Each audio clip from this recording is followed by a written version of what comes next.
विघ्न विनायक मूर्ति की जय। यः शिवो नाम रूपाभ्यां या देवी सर्वमंगला तयोः संस्मरणात् पुंसां सर्वतो जयमंगलम्। स्मृते सकलकल्याण भाजनं यत्र जायते पुरुषस्तमजं नित्यं व्रजामि शरणं हरिं। ஸ்ரீயப்பதியான பரம கருணாமூர்த்தியான பகவானுடைய அவதார லீலைகளை செஞ்சதான புண்ணியஸ்தலமாக விளங்கக்கூடிய இந்த பாரத தேசத்தில் இந்த வருஷம் மகா கும்பமேளா அப்படிங்கிற ஒரு பெரிய உற்சவம் பிரயாக்ராஜ் அப்படின்னு சொல்லக்கூடியதான பிரயாகேல கங்கையும் யமுனையும் அந்தர்வாகினியாக சரஸ்வதி நதியும் கலக்கிற இடத்துல இந்த மகர மாதத்தில் வந்த பௌர்ணமியிலேருந்து ஆரம்பித்து மாக மாதத்தில் வர அமாவாசை பரியந்தம் இது நடக்கிறது. பிப்ரவரி மாதம் பரியந்தம் இது நடக்கிறது. விசேஷமான ஒரு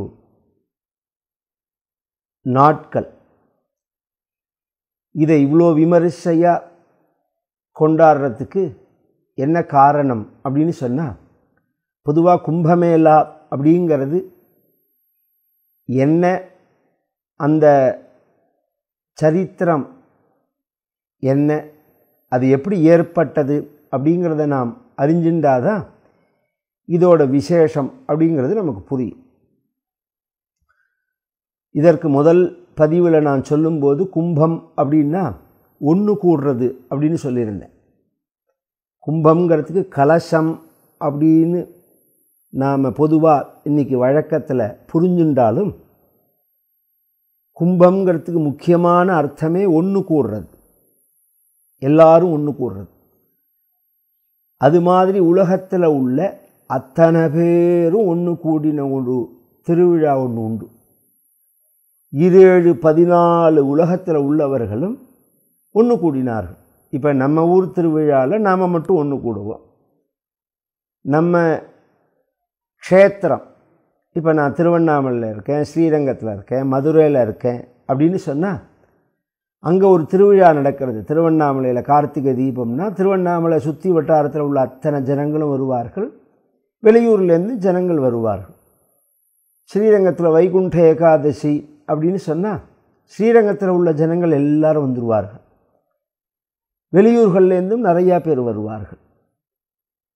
மதுரையில் சித்திரை பெருவிழா அப்படின்னு சொன்னால் மதுரை சுற்று வட்டாரத்தில் இருக்கிற அத்தனை ஊர்லேருந்தும் மக்கள் வந்துடுவார்கள், வெளியூர்லேருந்து வருவார்கள். இது தமிழ்நாட்டில். அந்த மாதிரி ஆந்திரத்தில் நடக்கிற திருவிழா, கர்நாடகாவில் நடக்கிற திருவிழா, இப்படி எடுத்துட்டோம்னா ஒவ்வொரு திருவிழாக்கும் அந்தந்த பிரதேசத்தில் உள்ளவர்கள் ஒன்று கூடுவார்கள்.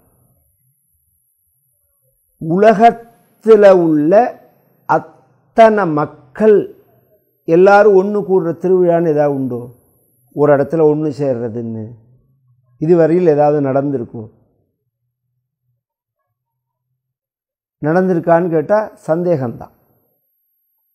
மக்கள் அத்தனை பேரும் ஒன்று சேர்றது மட்டும் இல்லை, தேவதைகள் அப்படிங்கிறது தேவர்கள் 33 கோடி பேர்கள். அதில் பல பிரிவுகள் இருக்குது. தேவர்கள்லேயே 3 பிரிவு இருக்குது. வசுருத்ர ஆதித்யர்கள் அப்படிங்கிற பிரிவு, அஷ்டவசுக்கள், ஏகாதச ருத்ரர்கள், துவாதச ஆதித்யர்கள், 3 பேரையும் கூட்டினா 33 வரும். அதனால் 33 கோடி பேர்கள் அப்படின்னு சொல்கிறோம். அதை தவிர யக்ஷர்கள், சித்தர்கள், உரகர்கள், பதகர்கள், கிண்ணர்கள், கிம்புருஷர்கள், நாகர்கள், பித்ருக்கள், இது மாதிரி நிறையா இருக்குது. கந்தர்வர்கள், இது மாதிரி நிறையா கணங்கள் இருக்குது. அதை தவிர அசுரர்கள் 66 கோடி பேர் அசுரர்கள். இதை தவிர மகரிஷி கணங்கள், சப்த மகரிஷிகள், அதை தவிர நட்சத்திர கணங்கள், அதுக்கப்புறம் கிரகங்கள் 9 கிரகங்கள். இது மாதிரி எல்லாத்தையும் ஒன்று சேர்ந்து ஒரு இடத்துல ஒன்று சேர்ந்துருக்கா அப்படின்னா அது நடந்திருக்கு. எந்த இடம் அப்படின்னா பார்க்கடலை கடைஞ்சது. இதுதான் உலகத்திலேயே பெரும் திருவிழா கும்பம் அப்படிங்கிறது. கும்பமேளான்னா அதுதான் ஃபஸ்ட்டு. 17-14 உலகமும் பார்க்கடலை கடைஞ்சது பொழுது ஒன்று கூடினார்கள். இந்த பார்க்கடலை கடையிறது அப்படிங்கிற இந்த நிகழ்வு எதற்காக செய்யப்பட்டது அப்படின்னா, தேவர்கள் அசுரர்கள் புராணங்களில், இதிகாசங்களில், நம்மளுடைய காவியங்களில் மிகவும் பிரசித்தமாக உள்ளவர்கள். பொதுவாக அசுரர்கள் அப்படின்னு ஒரு இனம் கிடையாது. தேவர்கள் அப்படின்னு சொல்லிட்டு ஒரு இனம்னு நாம் சொல்கிறோமோ. நம்ம சாஸ்திரங்கள் என்ன சொல்கிறது, அறிவுக்கு கட்டுப்பட்டவன தேவன் அப்படின்னும், அறிவுக்கு கட்டுப்படாதவனை மனம் போன போக்கில் நடந்துக்கிறவன அசுரன் அப்படின்னு சொல்கிறது. அசுஷுன்னா புலன்கள். அந்த புலன்களில் எவன் ரமிக்கிறானோ, அந்த புலன்களுடைய இஷ்டப்படி எவன் நடக்கிறானோ அவனுக்கு அசுரன்னு பேர். இந்த அசுரர்களுக்கு குரு அப்படிங்கிறவர் சுக்கிராச்சாரியார். ஏன்னா சுக்கிராச்சாரியார் தான் சுகங்களில் முதலானதான காம சுகத்துக்கு தேவதையாக இருக்கார் அவர். அதனால் அவர் அசுரர்களுடைய குரு அப்படின்னு சொல்கிறது. தேவர்களுடைய குருவாக ப்ரஹஸ்பதியை ஏன் சொல்கிறோம்னா, புத்திக்கு அவர் தான் தேவதை.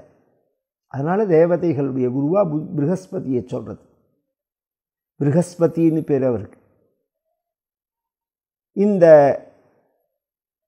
சுக்கிராச்சாரியார் ஒரு சக்தி அடைஞ்சு வச்சிருந்தார், மிருத சஞ்சீவினி அப்படின்னு. இறந்தவனை பிழைக்க பண்ணக்கூடியதான ஒரு மந்திரம் அது. இந்த தேவர்களுக்கும் அசுரர்களுக்கும் சண்டை வரும்போது புத்திய ஆசை என்ன பண்ணும், அறிவை அழிச்சுடும். இது தெரியுமா? ஆசையே துன்பத்திற்கு காரணம். ஆசை அறிவை அழிக்கும். அப்போ அறிவுங்கிறது தேவதைகள். அந்த தெய்வங்கள் அழிக்கப்படும்போது தெய்வங்களுக்கு முதலாக உள்ள பகவான் நாராயணன்ட்ட வந்து தேவதைகள் முறையிடுகிறார்கள். இந்த ஆசைகள் வந்து எங்களை அழிக்கிறது. பொதுவாக ஆசைகள், காமங்கள், தேவதைகள் புலன்களுடைய ஓனர்கள். கண்ணுக்கு தேவதை சூரியன், காதுக்கு தேவதை ஆகாசம், மூக்குக்கு தேவதை வாயு பகவான், நாக்குக்கு தேவதை அக்னி, கைக்கு தேவதை இந்திரன், இப்படிலாம் மனசுக்கு தேவதை சந்திரன், இப்படிலாம் சாஸ்திரம் சொல்கிறது. இந்த ஆசைகள் என்ன பண்ணுறதுன்னா அதை அழிச்சுடுறது. அது விருப்பப்படி நடந்து இதை அழிக்கிறது. இது அழிபடாமல் இருக்கணும் அப்படின்னா என்ன பண்ணணும் அப்படிங்கிற கேள்வி. இதெல்லாம் தத்துவமாக சொல்கிறேன் நான், கதையாக ஈஸியாக சொல்லிட்டு போகலாம். அசுரர்களுக்கும் தெய்வங்களுக்கும் சண்டை நடந்தது. அசுரர்கள் இறந்தா சுக்கிராச்சாரி பிழைக்க வச்சார். தேவர்கள் இறந்தா பிழைக்கிறதுக்கு என்ன வழி அப்படின்னு பகவான்கிட்ட கேட்டார்கள்.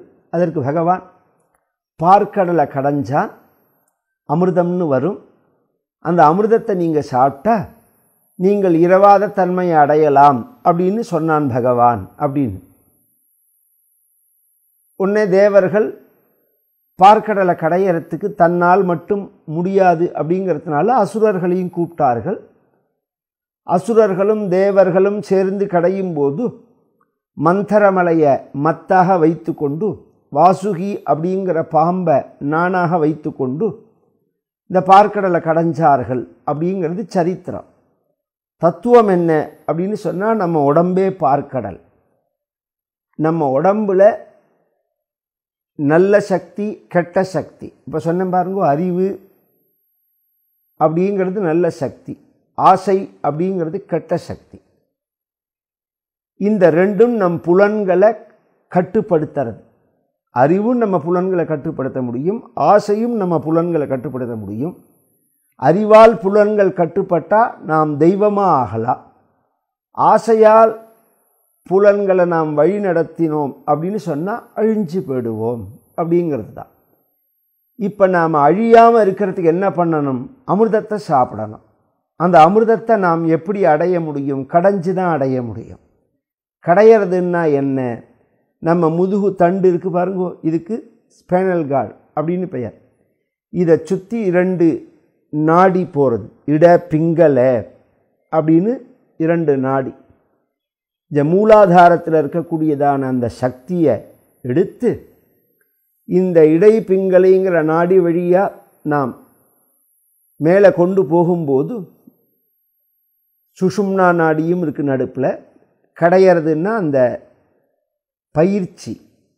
அதை அடையும் போது நடுப்பில் 6 வகையான சக்கரங்கள் இருக்குது. மூலாதாரம், சுவாதிஷ்டானம், மணிபூரகம், அநாகதம், விசுத்தி, ஆஜ்ஞை. இதை தாண்டி மேலே தலையில் இருக்கிறதுக்கு சஹசிராரம் அப்படின்னு பேர்.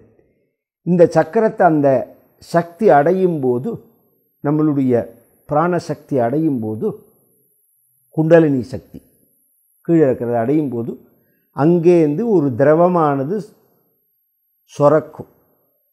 அது ஒரு சுரப்பி இருக்குங்க. அந்த திரவம் சுரந்ததுன்னா உடம்பு அழியாத தன்மையை அடையும். இது நம்மளுடைய யோகீஸ்வரர்கள் நமக்கு சொன்னதான ஒரு உயர்ந்ததான ஒரு விஷயம்.